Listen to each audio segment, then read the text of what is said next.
बिस्मिल्लाहिर्रहमानिर्रहीम। अस्सलामुअलैकुम स्टूडेंट्स। हमने अपनी प्रीवियस लेक्चर में हमने देखा था कि टाटोमराइजेशन, उसकी डेफिनेशन देखी, उसकी एग्जांपल देखी। उसके बाद हमने देखा कि टाटोमराइजेशन इन दी प्रेजेंस ऑफ एसिड कैसे होती है। उसके बाद बेस की प्रेजेंस में देखा। उसके बाद हमने देखा अगर हमारे पास कोई भी कैटलिस्ट जो है वो प्रेजेंट ना हो, मतलब इन दी एब्सेंस ऑफ कैटलिस्ट हमारे पास जो है वो टाटोमराइजेशन जो है वो किस तरह होती है। तो आज हम देखेंगे कि हमने पढ़ा है कि हमारे पास जो टाटोमराइजेशन में कीटो से इनोल फॉर्म बनती है और उसके बाद फिर इनोल से जो कीटो फॉर्म बनती है उसमें इक्विलिब्रियम जो है वो एग्जिस्ट करता है। It means that there exist a equilibrium between keto and enol form. Keto is converted into enol form and then enol is converted into keto form. हमने देखा हमारे पास अगर कोई भी रिएक्शन मिक्सचर हो तो हमने देखा कि अगर ड्यूरिंग रिएक्शन हमारे पास जो है वो कीटो से इनोल फॉर्म बनती है, उसके बाद इनोल से कीटो फॉर्म बनती है। तो अब क्वेश्चन यहाँ पे ये है कि देखा गया तो पता चला कि हमारे पास जो पोजीशन ऑफ इक्विलिब्रियम है वो डिपेंड करता है मॉलिक्यूलर स्ट्रक्चर पे। अब पोजीशन ऑफ इक्विलिब्रियम इसका क्या मतलब है, तो हम पढ़ते हैं ना कि हमारे पास रिएक्शन में इक्विलिब्रियम आता है तो हम देखते हैं कि इक्विलिब्रियम पे हमारे पास किसकी कंसंट्रेशन ज़्यादा है, मतलब रिएक्टेंट की या फिर प्रोडक्ट की। तो इसमें भी हम देखते हैं कि हमारे पास ड्यूरिंग मतलब इक्विलिब्रियम जब आ गया है तो हम उसमें देखते हैं कि हमारे पास कीटो फॉर्म ज़्यादा है या इनोल फॉर्म ज़्यादा है। मतलब हमारे पास जो प्रोडक्ट हमारे पास आए हैं उसमें कीटो फॉर्म ज़्यादा है या इनोल फॉर्म ज़्यादा है। जब हमने देखा तो हमारे पास पता चला हमें कि हमारा जो इक्विलिब्रियम उसकी पोजीशन है कि वो राइटवर्ड जाएगा या फिर लेफ्टवर्ड आएगा। मतलब राइटवर्ड में हमारे पास क्या बन रही है, इनोल फॉर्म, और लेफ्टवर्ड में हमारे पास क्या बन रही है, कीटो फॉर्म। तो हमने देखा कि हमारी जो पोजीशन ऑफ इक्विलिब्रियम है वो डिपेंड करती है मॉलिक्यूलर स्ट्रक्चर पर, कि हमारे पास मॉलिक्यूल की स्ट्रक्चर किस तरह की है उस पर डिपेंड की कि हमारे पास फिर जो इक्विलिब्रियम है या राइटवर्ड जाएगा या फिर लेफ्टवर्ड आएगा, कि या तो इनोल फॉर्म ज़्यादा बनेगी या फिर कीटो फॉर्म ज़्यादा बनेगी। तो जब स्टडी किया गया तो पता चला कि जनरल एग्जांपल में जो मोनोकार्बोनाइल्स कंपाउंड है, मतलब जिनमें एक कार्बोनाइल ग्रुप है, फॉर एग्जांपल एसीटोन और एसिटाल्डिहाइड। तो एसीटोन को जो हम कीटोन भी कहते हैं, तो हमारे पास इसका फार्मूला क्या है कीटोन का, CH3 C double bond O CH3। ये हमारे पास किसका फार्मूला है, एसीटोन का, कीटोन का। अगर एसिटाल्डिहाइड की बात करें तो इसका जनरल फार्मूला क्या है, CH3 C double bond O H। तो हमने देखा कि जो हमारे पास मोनोकार्बोनाइल्स कंपाउंड है जैसे कि एसीटोन और एसिटाल्डिहाइड, तो इनमें जो हमारे पास इक्विलिब्रियम है ना वो लाई करता है टू द कीटो साइड।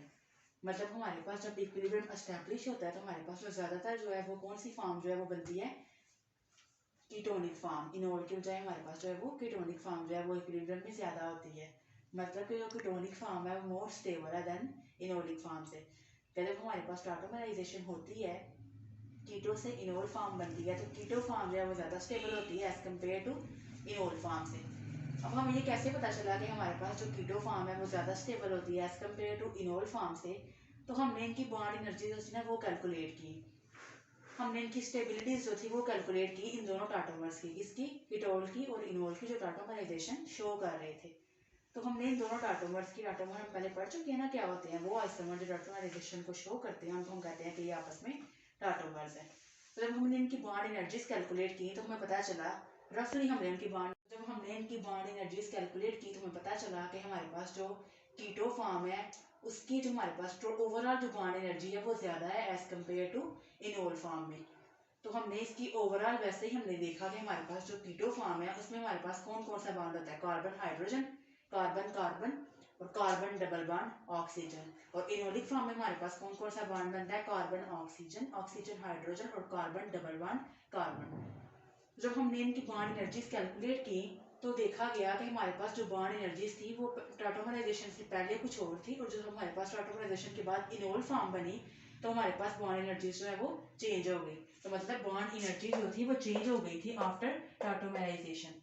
मतलब कीटो फॉर्म में हमारे पास बॉन्ड एनर्जी ज्यादा थी और इनोल फॉर्म में बॉन्ड एनर्जी कम थी।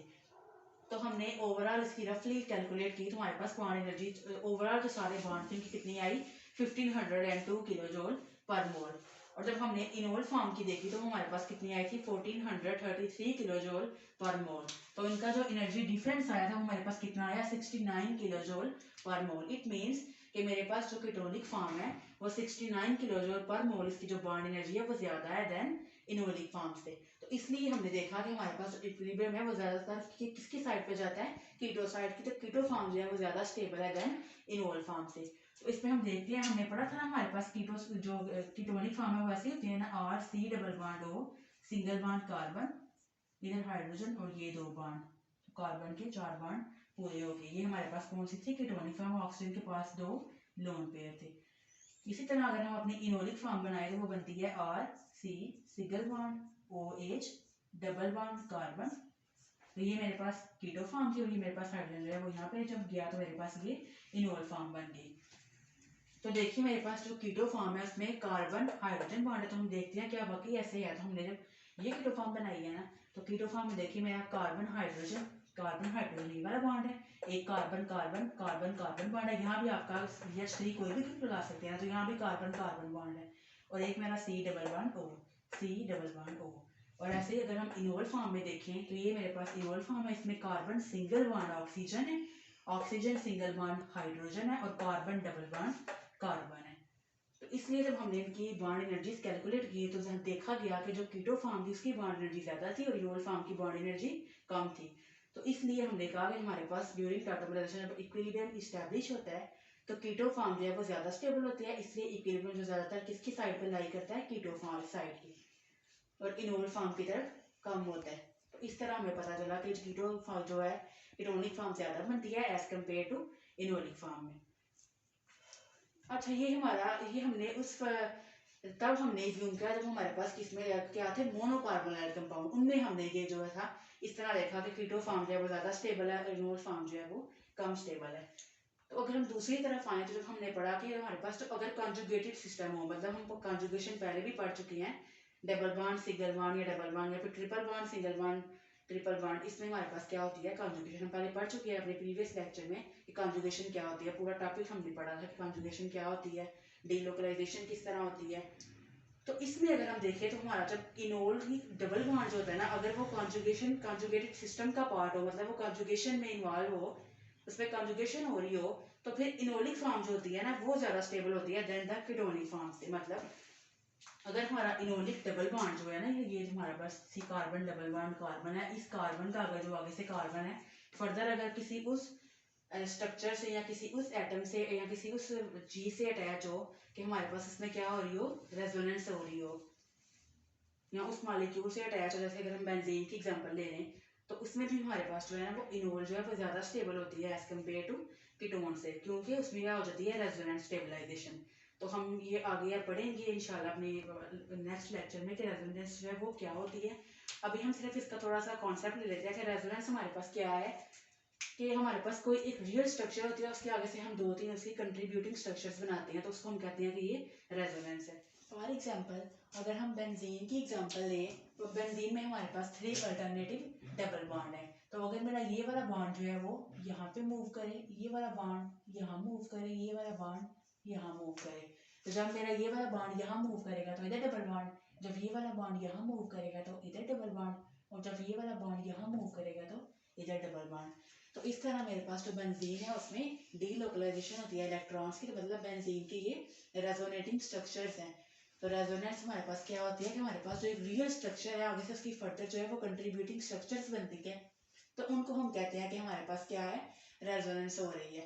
मतलब हमारे पास जो एक अगर हमारे जैसे हमने देखा था कि हमारे पास अगर इनोलिक फॉर्म, वैसे हमने जब पहले देखा कि कीटो फॉर्म जो है वो ज्यादा स्टेबल होती है as compare to enol form, लेकिन जब हमने देखा कि हमारे पास जब कोई भी ऐसा कोई सिस्टम आ गया जिसमें हमारे पास जो है इनोल का अगर कोई डबल बॉन्ड है वो कॉन्जुगेटेड सिस्टम का पार्ट हो, या फिर कोई ऐसा पार्ट हो जिसमें हमारे पास रेजोनेंस हो रही हो, तो उसमें हमारे पास जो फिर इनोल फॉर्म है ना वो ज्यादा स्टेबल हो जाती है as compare to ketonic form.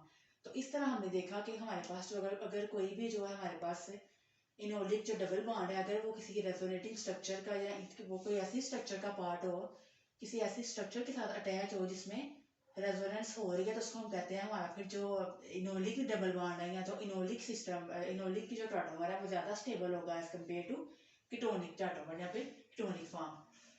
अब उसके बाद हम देखते हैं कि हमारा जो कीटो टॉटोमर है, हमने अपना एक फिनोल ली बेंजीन के ऊपर OH ग्रुप लगाया तो वो क्या होता है फिनोल। तो हम इसका अगर कीटो टाटोमर देखें, ये कीटोनिक फॉर्म है और ये स्कीनोलिक फॉर्म है, तो अगर हम कीटोनिक फॉर्म देखें फिनोल की तो ये वाली होगी। तो इसमें अगर हम देखें तो हम देखते हैं कि हमारे पास जो है वो कीटोनिक फॉर्म ज़्यादा स्टेबल है या इनोलिक फॉर्म ज़्यादा स्टेबल है। तो ये हमारे पास सारी एनर्जी है, हम पीछे पढ़ के आए हैं ना कि हमारे पास जो कीटोनिक फॉर्म है उसकी बार एनर्जी है 1502 और जो इनोलिक फॉर्म है उसकी है 1433 किलो जूल पर मोल। फिर जब हमने अब हमारे पास ये जो है वो बेंजीन की फॉर्म में आ गई या उस फॉर्म में है जिस स्ट्रक्चर में हमारे पास जो है वो रेजोनेंस होती है।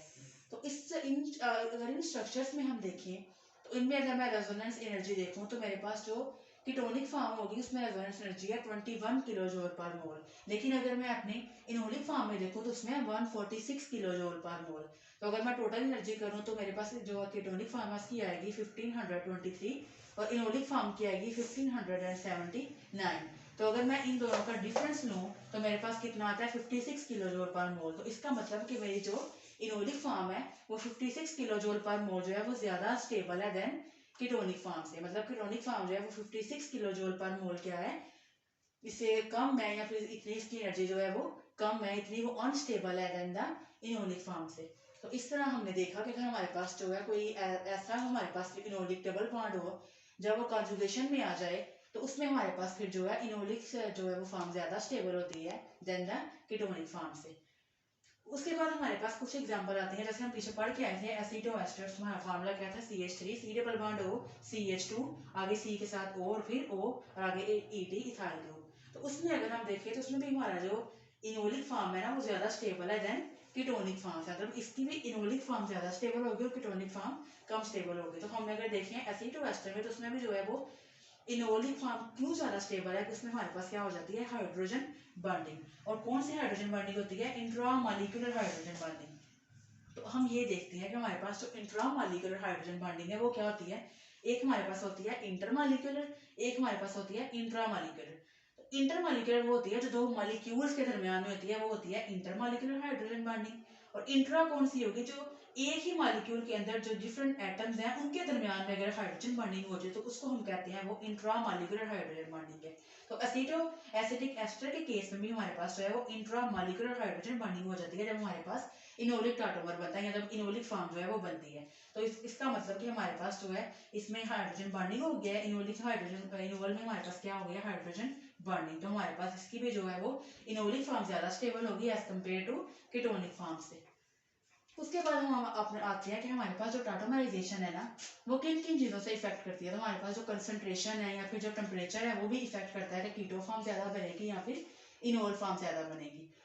अब उसके बाद हम कुछ सिस्टम्स की बात करते हैं कि हमारे पास कुछ ऐसे सिस्टम्स हैं जिनमें जो है ना रैपिडली जो है वो इलेक्ट्रॉन जो है वो ट्रांसफर होता है। तो हम पढ़ते हैं कि टाटोमराइजेशन में हमारे पास तो एक्चुअली होती ही इलेक्ट्रॉन प्रोटॉन की क्या है सॉरी प्लेसमेंट होती है कि हमारे पास प्रोटॉन जो है वो एक एटम से शिफ्ट होकर दूसरे एटम के पास चला जाता है। तो हमारे पास कुछ ऐसे सिस्टम है जिसमें रैपिडली जो है वो प्रोटॉन की प्लेसमेंट होती है, रैपिडली हमारे पास प्रोटॉन जो है वो शिफ्ट करके किसी दूसरे एटम के पास चला जाता है। तो हमारे पास जो फर्स्ट एग्जांपल है वो है नाइट्रोसो ऑक्साइन टाटोमेरिज्म। कि हमारे पास ये फर्स्ट वाला क्या है नाइट्रोसो और सेकंड वाला हमारे पास क्या है ऑक्साइन।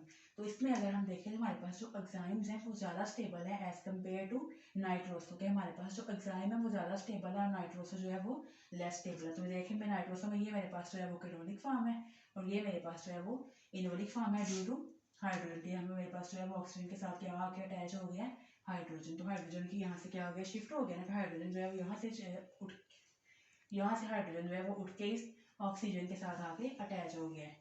दूसरी अगर हम एग्जांपल देखें तो उसमें मेरे पास है नाइट्रो टाटोमेरिज्म।